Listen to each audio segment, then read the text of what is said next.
Idriss Aberkan sur We Love Buzz. Pour moi, c'est pas tellement la faute du jeune Marocain auquel je dois m'adresser, c'est plutôt la faute de notre école. Il faut vraiment être honnête. Au début, notre école était compétitive pour capter l'attention. Parce que l'instruction publique obligatoire, au début, elle était obligatoire pour les parents, pas pour les enfants. C'est les parents qui ne voulaient pas laisser leurs enfants aller à l'école. On avait mis la loi parce que les enfants voulaient y aller. C'est les parents qui disaient non, non, non, reste travailler dans les champs, l'école c'est une perte de temps. Donc on avait passé la loi pour forcer les parents à laisser leurs enfants aller à l'école. Parce qu'à l'époque, pour un enfant, entre emballer du foin et apprendre la vie de Jules César, le calcul était vite fait. Jules César, c'était beaucoup plus intéressant. Et donc, l'école était compétitive. Mais entre-temps, il y a eu la radio, et l'école n'a pas changé. Il y a eu la télé, et l'école n'a pas changé. Il y a eu Internet, l'école n'a pas changé. Il y a eu le smartphone, l'école n'a pas changé. Il y a eu les réseaux sociaux, l'école n'a pas changé. Aujourd'hui, l'école n'est plus obligatoire pour les parents, mais pour les enfants. Les parents savent que leurs enfants doivent aller à l'école parce qu'ils vont avoir un meilleur salaire. Mais les enfants, ils ont Internet, L'école n'a pas changé, ni face à la radio, ni face à la télé, ni face à Internet, ni face au smartphone, ni face aux réseaux sociaux. Évidemment qu'aujourd'hui, elle est plus compétitive.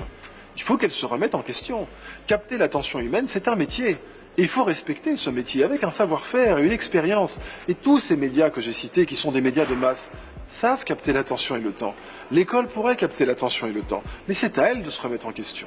Donc, pour conseiller ce jeune Marocain qui aurait des problèmes de concentration, bien, aujourd'hui, dans l'administration scolaire, aussi bien en France qu'au Maroc, quand il y a un échec, vous savez, ce mot « échec scolaire ». Moi, j'aime beaucoup ce mot parce que, pris au pied de la lettre, il signifie que c'est de la faute de l'école. Échec scolaire. Il n'y a pas marqué « échec de l'élève ». Il y a marqué échec scolaire. Donc ce mot échec scolaire, je l'aime beaucoup parce qu'il dit précisément ce qu'il signifie. C'est un échec de l'école. Normalement, d'un point de vue moral, quelqu'un de puissant est toujours censé être plus responsable, avoir davantage de responsabilité que quelqu'un de faible. Dans la relation scolaire, qui est le plus puissant? L'école ou l'élève? L'élève, c'est le moins puissant.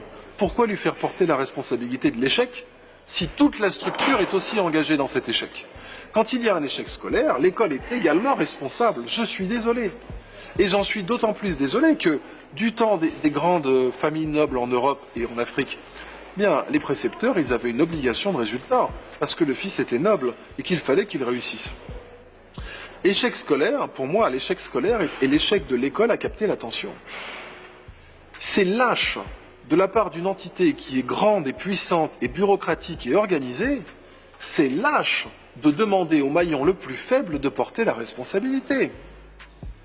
Une entité qui a autant de moyens, qui a autant de capacités, qui a autant de bureaux et de bureaucrates qui vont avec, demander à l'élève qui est le plus démuni, qui est le plus fragile, de porter la responsabilité de l'échec, c'est lâche.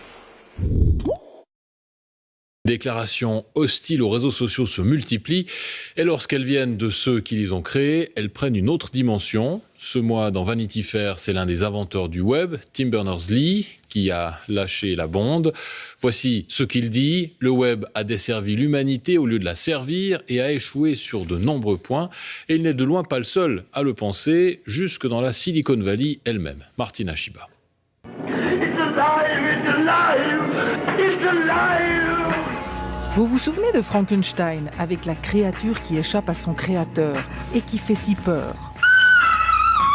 Eh bien, à la Silicon Valley, c'est un peu pareil. Les créateurs des réseaux sociaux ne likent plus ce qu'ils ont eux-mêmes fabriqué. Tim Cook, patron d'Apple, dans le journal The Guardian en janvier. Je ne veux pas que mon neveu utilise les réseaux sociaux. Jaron Lanier, pionnier de la réalité virtuelle et qui vient de publier 10 arguments pour quitter les réseaux sociaux tout de suite. Je ne peux plus appeler ça des réseaux sociaux. Je les appelle des empires de modification du comportement. Désormais, on assume ouvertement d'avoir manipulé les cerveaux. Tristan Harris, ancien ingénieur de Google.